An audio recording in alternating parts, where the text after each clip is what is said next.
Ouais les potox, c'est Antox et bienvenue dans cette nouvelle vidéo consacrée à la critique de l'épisode 35 des apprentis champions. On a eu un épisode qui a eu du mal à démarrer, il a été un petit peu long au démarrage, mais au final on a quand même eu enfin, j'ai envie de te dire, l'épreuve. C'était fastidieux mais on y est enfin arrivé. Alors bien évidemment ils ont traîné en longueur sur toute la première partie. D'ailleurs pour moi en fait l'épisode s'est scindé en deux parties. T'as eu donc l'épreuve qui était quand même assez intéressante, je dois avouer. Par contre la première partie, c'était toute la partie préparation, comme je dis. Déjà on a commencé donc l'épisode au moment où ils sont sortis de l'hôtel. Donc ils ont dû aller dans les vestiaires pour se changer. Et le temps justement de se changer avec toutes les interviews, toutes les conneries, etc. Eh bien il s'est passé 10 minutes. Non, tu n'hallucines pas, j'ai bien dit 10 minutes avant de les voir justement rappliquer du coup à la piscine. C'était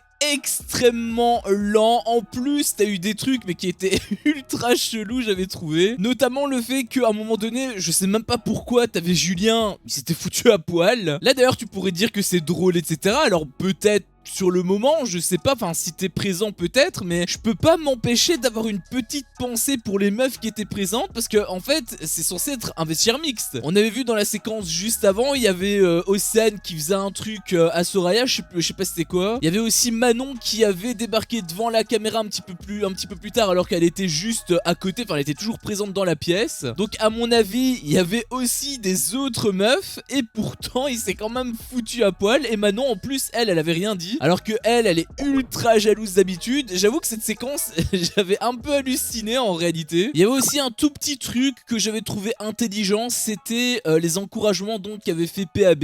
Il avait eu donc des encouragements, il voulait motiver en gros son équipe, et pour les motiver, pour les rassurer quelque part, eh bien il avait dit que justement du côté des jaunes, c'était pas du tout, ils étaient pas du tout sereins, il avait des trucs qui fonctionnaient pas trop. Enfin il donnait des arguments, et j'avais trouvé que c'était plutôt malin de sa part le fait de justement un petit peu entre guillemets tailler les jaunes pour rassurer son équipe. C'était plutôt intelligent. On a eu aussi donc la partie débrief, donc cette petite deuxième partie là où ils sont rentrés donc dans la piscine, enfin pas dans la piscine mais où ils sont tout simplement sortis des vestiaires. Et bien elle a été extrêmement longue aussi, 10 minutes pour pas faire de jaloux, ils ont décidé d'accorder le même temps lorsqu'ils sont dans les vestiaires et lorsqu'ils sont donc pour le débrief. Donc ouais, ça veut dire qu'on a eu la moitié de l'épisode où il n'a pas eu d'épreuve alors qu'ils étaient censés la faire. Alors heureusement que l'épreuve en a valu un petit peu la peine, parce que c'est ça pour moi qui sauve quand même cet épisode. Il y avait deux trois petits trucs qui étaient quand même assez drôles dans la partie débrief, c'est surtout quand t'avais les candidats donc qui parlaient, et justement la parole était à Greg. Il avait dit justement un truc qui m'avait beaucoup fait rire, puisqu'il avait dit on s'aime tous. Alors juste avant tu vois il y a plein de clashs dans tous les sens, et lui il ose lâcher un truc ainsi. D'ailleurs avec un peu de recul, j'ai refait le film dans ma tête, et je me suis posé une petite question. Est-ce que Greg serait pas en train de faire une sorte de faux remake des Marseillais? Je veux dire, il voulait créer des problèmes au début par rapport à la boîte de nuit là, avec Adixia etc, au tout début de l'émission, exactement comme Julien. Là il voulait que tout le monde vote blanc, justement exactement comme les Marseillais faisaient à l'époque. Et maintenant il dit que tout le monde s'aime, alors que à l'époque oui c'était le cas, puisque ils étaient tous amis, c'était vraiment le noyau dur. Mais là c'est absolument pas le cas, et le fait qu'il y ait justement ces petits trucs, ça m'amène justement à une réflexion. Est-ce qu'il serait pas en train d'imiter quelque part un petit peu Julien Tanti? Alors je sais pas, peut-être que c'est le hasard, mais le hasard est quand même pas mal fréquent du côté de Greg. Toi n'hésite pas à me dire ce que t'en penses dans les commentaires, je suis quand même pas mal curieux, parce que depuis justement que j'ai vu ce qui s'est passé donc dans ces derniers épisodes, ça m'a un petit peu sauté aux yeux quoi. Puis on a eu la partie épreuve. Alors l'épreuve déjà,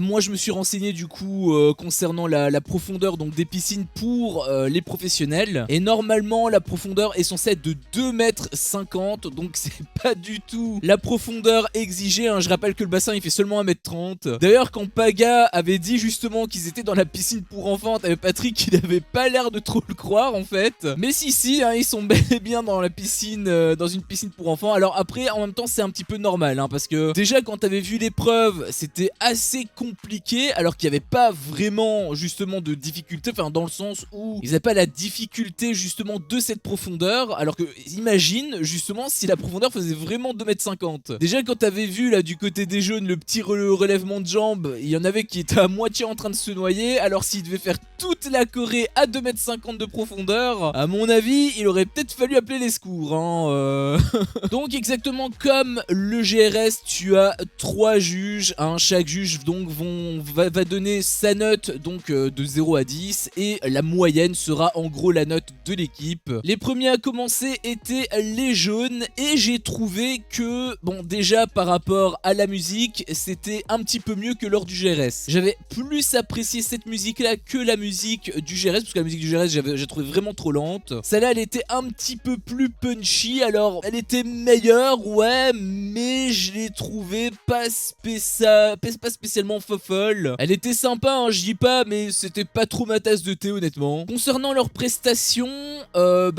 honnêtement, ils avaient fait une prestation plutôt correcte. C'est-à-dire que voilà, la synchronisation, elle y était. Ils n'avaient pas fait trop d'erreurs. Ils en ont même pas fait réellement, en fait, hein, il me semble. Et en plus, ils avaient réussi donc le porté final. Donc c'était en soi bien, mais c'était aussi très simpliste. J'avais trouvé, ils n'avaient pas pris énormément de risques en soi. Donc quelque part, c'était un petit peu logique. J'ai envie de te dire que il n'y ait pas d'erreur, hein. Ça aurait été un petit comble quand même quelque part. Il y avait aussi quand même un petit souci mais c'est vraiment minuscule et en réalité si tu regardes vraiment de manière générale t'as toujours des petits problèmes à gauche et à droite mais ça reste vraiment de l'ordre du détail. Mais ça par contre ça m'a vraiment un petit peu choqué parce qu'on voyait vraiment qu'ils étaient en décalé. C'était le fameux lever de jambe. Je sais pas si le lever de jambe il voulait faire une sorte de hola mais en mode jambe justement, c'est à dire que chacun lève leurs jambes mais de manière décalée comme pour faire une sorte de vague si tu veux. Je pense que c'était peut-être voulu, hein, j'ai pas vraiment trop d'infos là-dessus, mais quoi qu'il en soit, ils étaient pas spécialement ultra synchronisés à ce moment-là. C'était le moment où ils étaient le plus en décalé, mais encore une fois, c'était extrêmement difficile. En plus, là, c'était vraiment une sorte de petite figure quand même. Il fallait qu'ils fassent la planche, il fallait qu'ils lèvent leurs jambes sans pour autant se noyer. C'était pas facile cette partie-là. Je pense que c'est même la partie la plus difficile avec la portée. Alors peut-être même plus difficile que la portée, mais à part ça c'était quand même très correct. Je rappelle encore une fois que ce sont des apprentis, hein, champions, ce sont pas des champions, ce sont pas des pros. Et aussi ils ont eu que 2 petits entraînements, hein, les 2 petits entraînements de quoi, peut-être 1 heure chacun, donc peut-être 2 heures, on va les 3 maximum. Ça reste quand même très peu pour créer du coup toute une petite scénette et en plus pouvoir la maîtriser parfaitement. Donc voilà, ça restait quand même correct. Moi j'ai une petite frustration sur le fait que voilà, ils n'avaient pas trop pris de risques. C'est pourquoi j'aurais mis la note de 5, donc la moyenne, hein, parce que pour moi ils étaient vraiment dans la moyenne. Mais au final, bon, ils ont quand même réussi le porter. Ils avaient même fait justement une sorte de rotation complète par rapport à Lisa Marie. La mise en exécution était bien, du coup, voilà, je rehausse un petit peu ma note et je leur mets la note de 6. Alors 6 et 6,5. C'est vrai que 5 c'est peut-être un petit peu strict. Allez, je dirais 5,5 de base et avec la portée 6,5. Puis on a eu l'entre-deux hein, avec les fameux commentateurs. Alors dans un premier temps t'avais une sorte de débriefing là, avec le replay où Paga et Patrick commentaient. Et t'avais Paga qui en avait fait un petit peu des caisses hein, parce qu'il t'avait quand même lâché que Greg c'était le Chris Brown de cette aventure. Alors je suis pas sûr que Patrick a été convaincu hein. On a eu aussi une interview qui était assez classique hein, de manière générale hein, c'est pour pas changer j'ai envie de te dire, mais globalement je suis assez d'accord avec eux. Je trouve que par rapport au temps qu'ils ont consacré, donc le court temps des entraînements, je trouve quand même qu'ils ont assez bien géré. Puis on a eu la deuxième partie, hein, la deuxième équipe hein, qui était les rouges et eux ça s'est beaucoup moins bien passé. Déjà le début j'avais pas trouvé ça très folichon, hein, ils étaient dissipés, ils étaient asymétriques aussi, c'était pas du tout esthétique et en plus niveau synchronisation bon c'était pas terrible et tu te doutes bien que pour une épreuve de natation synchronisée bah ça c'est un petit peu fatal. Il y avait aussi une sorte de je m'en fous mutisme. Alors je sais pas si c'est juste de la déconcentration ou si juste il en avait rien à foutre, mais t'avais Julien à un moment donné, donc ils devaient tous à un moment donné plonger, et t'avais Julien aussi, c'était à son tour en fait. Et le plongeon, alors là, il fallait pas aller au JO, hein, parce que il s'est littéralement laissé tomber. D'ailleurs même Paga en avait parlé. Enfin bref, leur prestation était pas terrible. Il a eu le petit truc, hein, à la toute fin avec donc le fameux salto donc de Luana. Il y a eu une petite prise de risque, c'était plutôt sympa la petite finalité, mais le petit point positif, à mon sens, ne peut pas vraiment rattraper tout le reste, puisqu'il avait vraiment rien qui allait. Autant j'avais donné la note de 5,5 sans la portée et 6,5, donc avec la portée, donc ma note finale pour les jaunes c'est 6,5. Autant avec les rouges, honnêtement, je mettrais plutôt la note de 4, et en étant très gentil sans le salto. Et avec le salto, bon, je peux peut-être lui mettre la note de 5, mais même 5 en réalité ça me paraît beaucoup. Je devrais peut-être mettre 3 ou 3,5 sans salto, mais enfin quoi qu'il en soit, pour moi ils ont vraiment été en dessous de la moyenne, et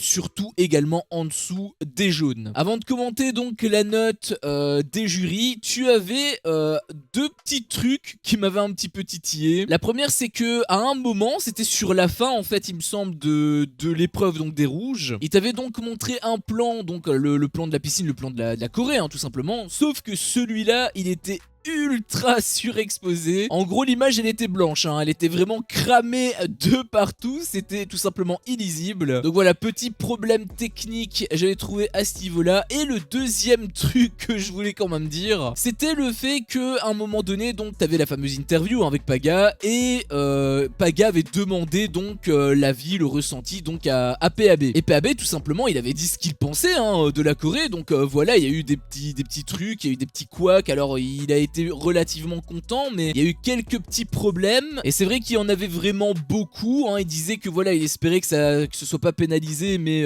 bon, il croise un petit peu les doigts, il espère, en même temps c'est normal, c'est le coach, mais voilà, il y avait des problèmes dans la Corée, il en était conscient, et du coup il le partage aux journalistes entre guillemets, étant donné que voilà, il est interviewé, et à un moment donné, donc sur la fin en fait, tu as Manon qui se retourne comme ça avec des sourcils froncés, et elle lui a fait une petite remarque en lui demandant pourquoi est-ce que il était aussi négatif. Alors j'avais trouvé cette réaction extrêmement drôle en fait, parce que on lui demande ce qu'il pense, il le dit, et ça plaît pas à Manon. Bah oui, forcément, puisque c'est Manon qui est à l'origine de la Corée, c'est elle qui a fait en fait la Corée de A à Z, et le fait qu'il y ait donc des problèmes, et bien quelque part tu critiques un petit peu son travail. Et à mon avis, Manon, elle a pas la critique facile, hein. Je sais pas si elle se remet en question, mais avec des réactions comme ça, à mon avis, je pense que j'ai la réponse. Surtout que en interview en interview privée, hein, je veux dire pas avec Paga, elle avait été un petit peu snobinarde, j'avais trouvé. Elle avait dit que sa Corée était incomparable. J'avais trouvé qu'elle pétait plus haut que son cul, ce qui est quand même assez étonnant, étant donné que à la base, bah, elle est pas marseillaise. Et donc la note du jury, donc pour les jaunes, c'était 6, 8 et 9, donc une moyenne de 7,66. Alors j'ai trouvé que c'était un poil excessif, enfin c'était surtout le 9 que j'ai trouvé qui était vraiment excessif, mais quoi qu'il en soit, la note globale est de 7,66, c'est quand même élevé je trouve, après avoir justement ce qu'ils vont donner pour les rouges. Parce que oui, hein, bien évidemment, c'était le grand cliffhanger de l'épisode. C'est quand même incroyable, hein, parce que à chaque fois avant le cliffhanger, genre 5-10 minutes avant, je sais comment est-ce que ça va se terminer. Je connais déjà le cliffhanger, je sais que voilà, on connaîtra pas la note, que on verra même pas l'épreuve. C'est ouf comment on peut prévoir les actions de W9 en fait. Mais donc voilà, les rouges sont en stand-by, hein, c'est le grand cliffhanger du week-end. Là par contre, c'est un cliffhanger qui est intéressant, c'est un cliffhanger qui me fait chier parce qu'il faut attendre tout le week-end. Mais je suis très curieux de savoir quelle note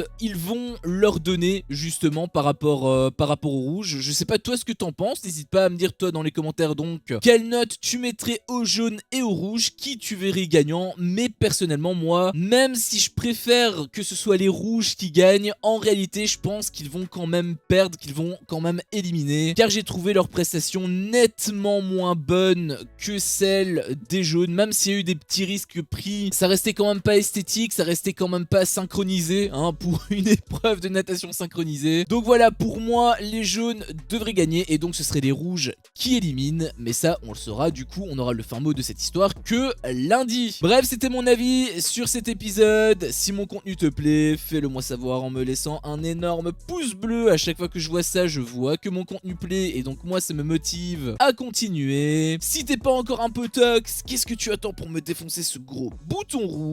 N'hésite pas à activer la cloche pour ne rien louper et je te dis à la prochaine pour une prochaine vidéo. Ciao.